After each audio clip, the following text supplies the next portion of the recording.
जो फनकार है ना जी, वो बनता नहीं है, बनाया नहीं जाता, फनकार पैदा होता है। इसी फील्ड में तकरीबन मैं कोई 43 कंट्रीज़ विज़िट कर चुका हूँ। 43 मुल्क देख लिया आपने। सही। जब मैं शूट करने नारा डेजर्ट गया हूँ तो मैं गुम हो गया जाके वहाँ पे। उस डेजर्ट की खुसूसियत ये है कि उस डेजर्ट में कोई 2-3 किलोमीटर की फ्रेश वाटर लेक्स हैं। पोलर रीजन के बाद जो बिगेस्ट ग्लेशियर जो है वो हमारे मुल्क में है। मेरी इससे पहले जो 13 किताबें हैं ये उन सब का निचोड़ है। अस्सलाम वालेकुम जी, कासिम अली शाह। मेरे हाथ में ना एक किताब आप दूसरी बार देख रहे होंगे। चंद दिन पहले मैंने एक वीडियो बनाई थी और अपने फेसबुक पे उसको पोस्ट किया। मेरी ज़िंदगी में जो खूबियों वाले दोस्तों की जो फहरिस्त है उसमें एक नाम गुलरेज़ गोरी साहब का। गुलरेज़ गोरी साहब लकीली आज पकड़े गए हैं। यानी अमूमन होता है कि गोरी साहब बड़े मसरूफ़ बंदे हैं, दुनिया सारी ट्रैवल करते रहते हैं और जितना इनका एक्सपोजर है फोटोग्राफी का, मैं ये मेरा क्लेम है। मैं जानता हूँ कि एक प्रोफेशन में हसद भी पाया जाता है और किसी भी प्रोफेशन के जो लोग होते हैं वो इस तरह के जुमलों को माइंड भी करते हैं, लेकिन मैं अपने दिल की फीलिंग इसको जज्बाती तौर पे समझें, अकली तौर पे और मेरे एक्सपोजर से समझें, मैं गुलरेज़ गोरी साहब को पाकिस्तान का लैंडस्केप का नंबर 1 फोटोग्राफर मानता हूँ। गोरी साहब के साथ मैंने ट्रैवल किया है, मेरी दोस्ती है, मेरा याराना है और इनके काम को मैं बड़ा सराहता हूँ। इनको मैंने काम करते देखा है, इनके काम को देखा है, इनको किसी भी मैंने कह लीजिए फनकार किसी भी जाविये से देखा है, मुझे इनसे मोहब्बत हो गई। और ये मेरी ज़िंदगी की जो डिस्कवरीज होती है ना, बंदा कहते हैं मैंने डिस्कवर किया, मेरी ज़िंदगी के जो बेहतरीन दोस्तों की बेहतरीन ऐसे जो कह लीजिए अल्लाह ने मुझे हीरे दिए हैं, उस फहरिस्त में गोरी साहब मौजूद है। गोरी साहब के साथ मैंने डॉक्यूमेंट्रीज़ बनाई। एक दफ़ा मुझे मौका मिला चकवाल, कलर कहार, दुराबी डैम, ये सारा इसको देखने का। इस पर डॉक्यूमेंट्री यूट्यूब पे पड़ी होगी, उसका भी लिंक आपको आज मिल जाएगा। उसकी कुछ तस्वीरें भी आपको ये मेरी टीम दिखा रही होगी। दूसरी डॉक्यूमेंट्री हमने बनाई, डॉक्यूमेंट्री तो नहीं थी, वो छोटी छोटी वीडियोस थी जो हमने कह लीजिए सून्स केसर बेल्ट में जो एक बड़ी शानदार वहाँ झील है कभी की उछाली और ये सारा वो हमने कैप्चर किया। उसके बाद हम 3 दोस्त, मैं, जावेद इकबाल साहब और गुलरेज़ साहब इकट्ठे चले गए कश्मीर पिछले साल रमज़ान में और हमने मुजफ्फराबाद से चलते चलते शारदा तक बेशुमार वीडियोस बनाई, तस्वीरें बनाई और वो भी एक डॉक्यूमेंट्री, उसका भी लिंक आपको इस वीडियो के नीचे कहीं ना कहीं मिल जाएगा। गुलरेज़ गोरी साहब की ये जो किताब मैंने पकड़ी हुई है ना, ये भी मैं समझता हूँ कि इससे ज़्यादा कमाल की किताब पाकिस्तान की। मैं इस किताब गुलरेज़ गोरी साहब के काम को जब मैं पकड़ता हूँ ना तो मेरा एक तरीकाकार होता है, मैं खुद नहीं देखता, मैं कहता हूँ जी मैं रैंडम आपको दिखाना शुरू कर देता हूँ। मुझे नहीं पता आप क्या देख रहे हैं लेकिन आप वाह वाह करेंगे, यकीन करें। इनके काम को मैंने कभी अपना मूड अच्छा करना होता है, ये मैं अपने जो कॉफ़ी टेबल्स हैं मेरे पास पड़ी, इनकी किताबें, इनकी पिक्चर्स की जो रिकॉर्ड बुक्स हैं सारी की सारी मेरे साइड टेबल पे कहीं ना कहीं पड़ी होती हैं। मैं रैंडम ऐसे निकालता हूँ और निकालने के बाद मुझे नहीं पता आप क्या देख रहे हैं, लेकिन आप जो भी देख रहे हैं मैं दावे से कहता हूँ कि आपने ऐसी फोटोग्राफी, ऐसा काम पहले नहीं देखा होगा। मैंने आज गुलरेज़ गोरी साहब को 2 वजूहात की बिना पे इकट्ठा किया। मैं ये भी चाहूँगा कि ये जो हमारी तस्वीरें हम आप देख रहे हैं, बेशुमार तस्वीरें मेरी टीम गुलरेज़ गोरी साहब की को अच्छे से म्यूज़िक के साथ मेरे पास जो मेरे मोबाइल में कलेक्शन पड़ी है वो अभी आपको दिखा देती है और उसके बाद मैं दोबारा बातचीत कंटिन्यू करूँगा। और आप ये सारी की सारी तस्वीरें जब देखें तो आपने मुझे बताना है कि आपके एहसास क्या थे। मेरा मानना ये है कि इन तस्वीरों को देखने के बाद आपको पाकिस्तान से इश्क हो जाता है, पाकिस्तान से मोहब्बत हो जाती है। ऐसा खूबसूरत मुल्क, तस्वीरें देख लें ज़रा।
कैसा लगा जी आपको? तस्वीरें आपने सारी देख ली, और ये जो थोड़ी सी तस्वीरें आपको दिखाई हैं आपकी इत्तला के लिए से कि गुलरेज गोरी साहब की टोटल जो इन्होंने पिक्चर्स आज तक खींची हैं, बनाई हैं, वो 1.2 मिलियन से ज़्यादा है।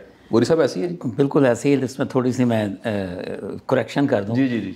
तस्वीरें तो मैंने मिलियंस में बनाई हैं, लेकिन जो मेरे पास मौजूद हैं, जो पहले ज़माने में ना वो हम इमेजेस सेल कर देते थे, ट्रांसपेरेंसी होती थी तो वो सेल कर देते थे, हमारे पास कुछ भी नहीं होता था। ठीक है। तो जब से फिर डिजिटल टेक्नोलॉजी आई तो वो फिर हम उनको सिर्फ डिजिटल फॉर्म में देते हैं, बाकी हमारे पास मास्टर कॉपी हमारे पास ही होती है। तो मेरे पास जो मौजूद पिक्चर्स हैं वो 1.2 मिलियन है। तो वैसे जी हाँ, वैसे जो मैंने जो पिक्चर्स बनाई हैं तो वो तो शायद 2 मिलियन के करीब होंगी। वाह ज़बरदस्त। तो गोरी साहब, मैं क्योंकि जब भी आपके साथ बैठता हूँ, सफ़र करता हूँ, तो आपसे कई सवाल पूछता हूँ, क्योंकि आप भी पूरा, जिसने दुनिया देखी हो ना उसके पास बताने को, समझाने को, सुलझाने को बड़ा कुछ होता है, लेकिन जिसने देखा कुछ ना हो वो क्या बताएगा। तो आप क्योंकि खुद आपने एक ट्रैवलर है, मैं आपसे पूछना चाहूँगा कि ये जज्बा, ये जो दुनिया देखने का है, क्योंकि हम तो कमरा बदलें तो हमारी दिल की धड़कन बदल जाती है, तो आपसे मैं अक्सर सुनता हूँ K2 की बेस पे और हेलीकॉप्टर पे बैठ के कहाँ कौन सी राका पोशी और पता नहीं कहाँ जाके आपने कैप्चर किया। ये आपने कब डिस्कवर किया कि आपके अंदर एक मुसाफिर, एक सैलानी रूह है जिसने सारी दुनिया देखनी है? ये तो एक मैं अक्सर ये बात कहता होता हूँ कि जो फनकार है ना जी, वो बनता नहीं है, बनाया नहीं जाता, फनकार पैदा होता है। कोई भी जो फनकार होता है पैदा होता है, फिर वो लोग उसको तराशते हैं तो वो फनकार बन जाता है। तो मेरा जो अपना एक लाइफ का जो एक स्टोरी है वो ये है कि मैं तो एक मिडिल क्लास फैमिली से था। अब मैं तो दुनिया नहीं घूम सकता था इतनी, मेरे लिए तो मुझे शौक़ बड़ा था दुनिया घूमने का। तो फिर मेरे जहन में, शायद ये मैं समझता हूँ कि अल्लाह ने ही ये बात मेरे जहन में डाली कि मैं कोई ऐसा प्रोफेशन अपनाऊँ जिसमें मैं अर्न भी कर सकूँ और ट्रैवल भी कर सकूँ। तो फिर लैंडस्केप फ़ोटोग्राफ़ी, मुझे वैसे ही बड़ा शौक़ था लैंडस्केप का, तो लैंडस्केप फ़ोटोग्राफ़ी जो थी वो मेरे लिए सबसे अच्छा प्रोफेशन था। क्योंकि मैं बचपन में भी जब मैं स्कूल में पढ़ता था तो मैं लैंडस्केप, हर वक्त मैं स्केच बनाता रहता था लैंडस्केप के, जिसमें पहाड़ होते थे, दरिया होता था बहता हुआ, सूरज डूबता हुआ, तो इस तरह के इमेजेस होते थे। तो मैंने फिर वो इस प्रोफेशन को अपनाया और मैंने साथ साथ दुनिया घूमी और साथ साथ अर्न भी किया इसी फील्ड में। तो इसी फील्ड में तकरीबन मैं कोई 43 कंट्रीज़ विज़िट कर चुका हूँ। 43 मुल्क देख लिया आपने। सही। मैं आपसे ना कई ऐसे सवाल पूछना चाहूँगा ताकि हमारे सुनने वाले जब इनके जवाब सुने तो वो फिर बोरिया बिस्तरा पकड़ें और निकल जाएं। पहला सवाल मेरा ये होगा कि पाकिस्तान के इतने रेगिस्तान हैं, सहरा है, डेजर्ट्स हैं, सबसे अच्छा डेजर्ट और बिलखसूस लैंडस्केप के हवाले से, यानी जब आपने कैप्चर किया हो तो आप भी डूब गए हो जी, कौन सा? नारा डेजर्ट। ये कहाँ पर है? ये सिंध में है। अच्छा। ये एक जगह, थर में एक जगह है हतंगो। हतंगो से तकरीबन 150 किलोमीटर के फासले पे है। अच्छा। नारा डेजर्ट। अनबिलीवेबल। मैं खुद नहीं कभी सोच भी नहीं सकता था कि पाकिस्तान में भी कोई ऐसा डेजर्ट है। तो मेरे दोस्त थे जनरल अजहर वकास, तो वो इस वक्त डीजी रेंजर हैं कराची में, तो उन्होंने मुझे बताया और उन्होंने ये, मुझे तो बिल्कुल नहीं पता था नारा के बारे में, तो इत्तेफाक से मैं उनकी एक किताब बना रहा हूँ सिंध रेंजर्स की। तो वो उस सिलसिले में फिर जब मैं शूट करने नारा डेजर्ट गया हूँ तो मैं गुम हो गया जाके वहाँ पे। क्या बात है। और इतना खूबसूरत डेजर्ट और एक अनबिलीवेबल ब्यूटी और अनबिलीवेबल डेजर्ट कि पाकिस्तान में भी इस तरह का डेजर्ट कोई है। उस डेजर्ट की खुसूसियत ये है कि उस डेजर्ट तक पहुंचने के लिए रास्ते में भी सारा डेजर्ट है, लेकिन उस डेजर्ट में कोई 2-3 किलोमीटर की फ्रेश वाटर लेक्स हैं। अच्छा, सही जी। जो कि एक हैरत अंगेज़ बात है। सही। और ब्लू लेक्स हैं, ब्लू पानी होता है। क्या बात है। तो वो मेरे लिए एक ऐसी दुनिया थी कि मैं बयान नहीं कर सकता। सही जी। और मैंने इतनी दुनिया देखी है जी, इतनी दुनिया देखी है। बिलीव मी हमारे मुल्क जैसा कोई मुल्क नहीं है। क्या बात है, क्या बात है। 5 दरियाओं की सरजमीन है ना जी। 5 दरियाओं की। कौन सा दरिया है गुलरेज गोरी साहब जिसको फिर लैंडस्केप कैप्चर करते हुए आपने कहा हो कि इससे अच्छा नज़ारा आपने नहीं देखा जी? इंडस रिवर बहुत खूबसूरत। अच्छा, किस जगह से? वो इंडस रिवर शुरू होता है जी, जब हम स्कर्दू जाते हैं ना, स्कर्दू से जब हम आगे जाते हैं खपलू की तरफ, तो वहाँ से एक जगह आती है, मेरा ख्याल गोल नाम है शायद उसका, तो वो खरमंग की तरफ से इंडस रिवर वहाँ से इंटर हो रहा है। ठीक है। तो एक रिवर जिसे शयोक रिवर बोलते हैं वो खफलूज की तरफ से इंटर वहाँ से आ रहा है। तो दोनों ये आके गोल की जगह पे उस जगह पे वो मिलते हैं दोनों रिवर।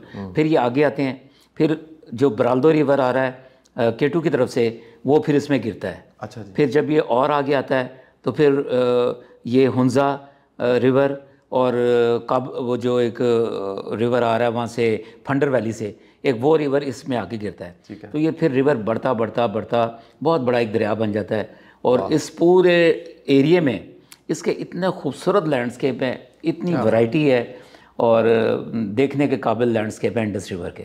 जब ये फिर मैदानी इलाके में आ जाता है इसकी फिर अपनी एक अलग ब्यूटी हो जाती है। मैं जानना चाहूँगा कि आपको सबसे शानदार जंगल कौन सा लगा? पाकिस्तान का कोई ऐसा जंगल बताएं इसको कैप्चर करते फिर आपने कहा सुभान अल्लाह। असल में जंगल तो हमारे पास बहुत बड़े नहीं है, ठीक है जी, के जिसमें आप कहें कि लेकिन मैं एक छोटा सा जंगल जो स्वात कालाम वैली में है, जी जी, वो उसकी एक अपनी खूबसूरती है। स्ट्रेट दरख्तों वाला वो जो उसकी एक अपनी खूबसूरती है, वो कालाम वैली का जो जंगल है। मैं अक्सर अकेला वहाँ पे जाके बैठता हूँ और मुझे बड़ा मज़ा आता है वहाँ बैठने का। क्या बात। तो वो जंगल मुझे, हालांकि छोटा सा जंगल है लेकिन मुझे बहुत पसंद है वो जंगल। ग्लेशियर सबसे आपको शानदार कौन सा, और खतरनाक भी, और जिसमें आपके एक नर्व्स का इम्तिहान हो फोटोग्राफी? ग्लेशियर तो हमारे मुल्क में जी दुनिया की जो पोलर रीजन के बाद जो बिगेस्ट ग्लेशियर जो है वो हमारे मुल्क में है। अच्छा जी। हमारे पास सबसे बड़ा ग्लेशियर जो सियाचिन है 73 किलोमीटर, ये हमारे इधर है। अभी तो आपको पता है कि डिस्प्यूटेड है, अभी हमारे पास उसका ज़रा कम एरिया है, बाकी वो ज़्यादा एरिया इंडिया के पास है। इसी तरह बातूरा ग्लेशियर है, ये 58 किलोमीटर का ग्लेशियर है, ये सारा हमारे पास है। सही। फिर उसके बाद बाल्तोरो ग्लेशियर है, ये 63 किलोमीटर का ग्लेशियर है, ये कंप्लीट हमारे पास है। फिर वाइजिन ग्लेशियर है, गॉडविन ऑस्टिन है, फिर ब्याफो ईस्वर ग्लेशियर है। ये सारे ग्लेशियर इंतहाई खूबसूरत हैं, लेकिन सबसे मुझे जो खूबसूरत ग्लेशियर लगता है वो बाल्तोरो ही लगता है। ठीक हो, क्योंकि बाल्तोरो ग्लेशियर एक ऐसी जगह है जहाँ पे दुनिया की बिगेस्ट पीक्स सारी इसी पे हैं, जो बड़ी चोटियाँ हैं। दुनिया की जो बुलंद तरीन 14 चोटियों में से 4 चोटियाँ जो है ना वो आपको इसी ग्लेशियर के ऊपर मिलेंगी। कंकॉर्डिया, वहाँ पे आपको गैशाब्रूम 1, गैशाब्रूम 2, ब्रॉड पीक और K2। ठीक है। फिर उसके बाद 5वीं जो पीक है हमारी, जो दुनिया की दुनिया की 10वें नंबर पे और पाकिस्तान की दूसरे नंबर पे नांगा पर्वत है, वो इस ग्लेशियर में नहीं है, वो रायकोट के करीब आ जाती है और वो हिमालय रेंज में है। और इसकी जो सबसे हैरत अंगेज़ बात है ना जी, नांगा पर्वत दुनिया की एक ऐसी चोटी है जो तन्हा खड़ी है, जबकि जितनी भी दुनिया की जो बड़ी चोटियाँ होती हैं वो क्लस्टर के बीच में होती हैं, क्लस्टर। उसके नीचे, उसके आसपास उससे छोटी बहुत सारी पीक्स होती हैं, तो क्लस्टर होता है जहाँ पे वो सारी चोटियाँ होती हैं। जैसे K2 है, K2 के करीब ब्रॉड पीक है, ब्रॉड पीक के साथ गैशाब्रूम 1 है, फिर गैशाब्रूम 2 है, फिर मार्बल पीक है, फिर माइटर पीक है, फिर माशाब्रूम पीक है, फिर ट्रैंगो टावर है। ये सारे क्लस्टर है जहाँ पे ये बिगेस्ट पीक हैं। लेकिन नांगा पर्वत एक वाहिद चोटी है जो बिल्कुल हिमालय में अकेली खड़ी है, बहुत आला, बिल्कुल अकेली। सही। और ऐसी खूबसूरत पीक, यानी कि मैं खुद मुझे बहुत पसंद है वो पीक, कि आप अगर उसका शोल्डर देखें ना जी, शोल्डर, मैं उसकी मेजरमेंट सही तो नहीं कर सकता लेकिन मेरे ख्याल से तकरीबन 20 किलोमीटर का शोल्डर है उसका। उसके एक एज से, उसके शोल्डर एक से दूसरे एज तक उसका 20 किलोमीटर का शोल्डर है। वाह। तो वो मैंने चारों तरफ से इसे एक्सपोज किया है, हर जाविये से इसकी फ़ोटोग्राफी की है, तो मुझे नांगा पर्वत बहुत पसंद है। कमाल जी। कहाँ से आ रहे हैं? चंद दिन पहले मैंने देखा आप पहुँचे हुए थे, चिलम जोशी जी। मैं अभी फेस्टिवल था। हाँ, मैं अभी कल ही वापस पहुँचा हूँ। अच्छा जी। चिलम जोशी फेस्टिवल था, वो मैं एक्सपोज करने गया था। इससे पहले भी किया हुआ जी? मैंने बहुत दफ़ा किया हुआ है, लेकिन वो नशा होता नहीं जी, हर बार कोई नई सी चीज़। इस दफ़ा नया क्या था? भाई सर नए फेसेस थे सारे। मैं जब बहुत अर्सा पहले गया था, वो जो बच्चियां थी वो बूढ़ी हो गई हैं, वो जो छोटे छोटे बच्चे थे वो जवान हो गए हैं, तो वो जो चेहरे थे बदल गए हैं सारे। क्या बात। तो वो फिर सबसे बड़ी बात कि उनका स्टाइल बदल गया है। मैं सबसे पहले 78 में वहाँ गया था। अच्छा जी। कैलाश 78 में। सही। फिर उसके बाद मैं वक्फे से जाता रहा, लास्ट मेरा जो ट्रिप था ये तकरीबन 6 साल पहले था, 5-6 साल पहले। उसके बाद भी इतना गैप आया, अभी मैं फिर दोबारा गया। तो 78 में जब मैं वहाँ गया था ना, तो मैंने देखा था कि इसमें ना इनके जो लिबास थे और अब जो इनके लिबास में वो बिल्कुल चेंज हो गए। पहले वो इतने कलरफुल ड्रेसेस नहीं पहनते थे, वो सिर्फ ब्लैक उनका एक रोब था और वो उस पर वाइट कलर की वो थोड़ा सा डिज़ाइन होता था। लेकिन अभी तो वो इतने कलरफुल ड्रेसेस हो गए इनके, बहुत ही कलरफुल, और वो एक अजीब तरह का एटमॉस्फेयर बन जाता है जब इतने रंगीन ड्रेस पहन के वो पूरे एक मजमे की सूरत में आके वो डांस करती हैं, तो वो बड़ा खूबसूरत इमेजेस बनते हैं। क्या बात। कहाँ जा रहे हैं? मैंने सुना अमेरिका जा रहे हैं, क्योंकि देखें ना जहाँ से आ रहे हैं वो मैंने आपसे पूछ लिया और बता भी दिया, सुना अमेरिका जा रहे हैं। जी हाँ, बस मेरी जो ये आप किताब दिखा रहे थे अभी, पाकिस्तान हेवन ऑन अर्थ, सही, इस किताब की इनॉग्रेशन है अमेरिका में। अच्छा, वेरी नाइस। और ये किताब मेरी इससे पहले जो 13 किताबें हैं ये उन सब का निचोड़ है। वाह। मैंने इस किताब में जो जितनी कमियां दूसरी किताबों में थी सारी इस किताब में मैंने पूरी की हैं। सही जी। तो ये किताब माशाल्लाह बड़ी सुपर हिट हुई है मेरी किताब, ज़बरदस्त। तो मेरे एक बड़े प्यारे दोस्त मोहसिन है मेरे, एक तो महमूद शाह साहब और अमेरिका में? जी अमेरिका में, और एक साजिद तारड़ साहब। अच्छा जी। तो साजिद तारड़ साहब बहुत बड़े पेट्रियाटिक इंसान हैं, और उनका वो जो भी पाकिस्तान के लिए एक अच्छे काज के लिए काम होता है वो बड़ा सपोर्ट करते हैं और बड़ा वो अप्रिशिएट करते हैं। तो मेरी 2 साल पहले एग्जीबिशन थी वहाँ पे मैरीलैंड में, तो इन्होंने ये वहाँ पे चीफ गेस्ट थे, तो इन्होंने बड़ा अप्रिशिएट किया। और इन्होंने सबसे बड़ी बात यह कि उन्होंने उस दिन मुझे कहा था कि गौरी साहब, अम्बेसी ने जो आपकी एग्जीबिशन करवाई है वो आपके शायान शान नहीं थी। अच्छा जी। लेकिन जी, अच्छा। तो उन्होंने साजिद तारड़ साहब ने मुझसे वादा किया था कि हम आपका यहाँ पे कोई शो रखेंगे। अच्छा। जो आपकी एक आर्ट के हिसाब से और आपके शायान शान होगा। तो वो फिर उन्होंने ना ये इस एग्जीबिशन, ये जो मेरी किताब थी इसकी रूनुमाई के लिए उन्होंने सारा अरेंज किया, फंड किया। अच्छा, ये कदरदानी बड़ी गैर मामूली चीज़ है। आप सबको मैं बताऊं कि किसी भी फनकार के लिए सबसे प्यारे अपने फ़न के बाद अगर होते हैं तो वो चाहने वाले होते हैं। बिल्कुल ऐसे ही वजह से जो मोहब्बत करने वाले, बिल्कुल ऐसे ही। शाह साहब का भी हम इधर शुक्रिया अदा कर देते हैं, जिनकी तरफ आप जा रहे हैं, आपके वहाँ वो मेज़बान होंगे, तारड़ साहब का भी शुक्रिया अदा कर देते हैं। बिल्कुल, दोनों ही बड़े कमाल के इंसान हैं। और क्योंकि पाकिस्तान हम सब का मुश्तरका इश्क है। गौरी साहब का कमाल ये भी है, मैं आपको बताऊं कि गौरी साहब की कश्मीर की जो पिक्चर्स हैं ना, जो उन्होंने बनाई हुई हैं आज से 30-40 साल पहले, दुनिया के जितने कैलेंडर्स आप कश्मीर की पिक्चर्स के देखते हैं वो गौरी साहब की बनी हुई है। तो बड़े कम लोगों को पता है। तो सर, आप अमेरिका कितने दिन हो गए? मैं जी तकरीबन 20-21 दिन मेरा अमेरिका का। और अमेरिका में ये कहाँ पर एग्जीबिशन कहाँ पर है? ये इसकी इनॉग्रेशन किताब की जो है रूनुमाई, ये वहाँ पे है कोलंबिया में। अच्छा। ये मैरीलैंड के करीब ही एक शहर है कोलंबिया, तो वहाँ पे है। ठीक है। और ये मैं बड़ा शुक्रगुजार हूँ पाकिस्तानी कम्युनिटी का कि जिन्होंने मुझे ये सारा सपोर्ट किया है। Very nice. इसके लिए मेरे साथ एक खातून है जो आर्टिस्ट हैं, जी। उनका भी वहाँ पे एग्जीबिशन है पिक्चर्स वगैरह की, तो वो NCA की बड़ी आर्टिस्ट हैं, सरीन।